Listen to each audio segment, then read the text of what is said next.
Meyxana hansısa dövlət tədbirlərinə gedmirsə, o meyxanaçıların... Gedir. Hə, Az gedir, 2-3 olmursa meyxanaçıların səhvidir. Burada meyxananın da qəbahəti var. Meyxana özü sənət yaxşı, sənətçi pis ola bilər. Sənətin hansı pisdir ki?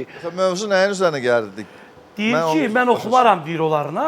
Hə, niyə? Mən də deyirəm ki, onlar bildim. Onlar da ehtiyat edir ki, Onlar da sizin oxumaq istəyir, bu söz-söhbətlərdən ehtiyat edir. Onlar çıxıb deyəcək ki, ay mən gedib dövlət tədbirində çıxış edirdim. Mən indi ürəyim istəyib Balaylı ilə Akşından, o xanəndə xanımlardan danışıram, ha, xalq ərçilərindən yox. Bizi başlayacaq daşlamağa ki, bu nədir, getdin nəfəsdən sonra, səmavidən sonra. Getsinlər xanəndiliklərini eləsinlər də, nə məcburdur ki, gəlsinlər onlar bizlə duet oxusun. İndi hər öz işinə Hələ sən bir sual ver Balaylıya ki, bir görür səninlə oxumaq istəyir Balaylı. Hələ özləri bir xanəndə yox ki, onu duet oxumaq istəyərsə. Mən dedim də kimlə duet oxumaq istəyirəm. Yox, ümumiyyətcə deyirəm. Yox da. Niyə ki? Niyə olmalıdır ki?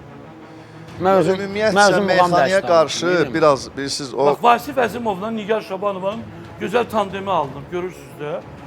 Maraqlı bir şey alınıb ama. Lap yaxşı, uğurları bol olsun, əla. Ona o yaraşırdı, onu elədi. Mən istəmirəm, güclə oxumalıyam. Göyə ki, mən onu oxucumun biri artacaq və yaxud mən... Ala pulla minnət deyil, al pulu oxu da. Niyə oxuyuram ki, oxumuram? Hər şey pulla olsaydı, qəşəng bir söz var. Deyir, dəmirdən qorxan qatara minməz. Əgər sən xalq artisti olmursan, əməkdar artisti ol, kim olursan ol. Sən əgər bu sənətin camiasındasənsə və sən gündəmdə qalıb, bu meydanda qaynamaq istəyirsənsə, sən təbii ki, sən meyxanası ilə də oxuyacaqsan, reperlə də oxuyacaqsan, sənin haqqında pisləri də deyə bilərlər.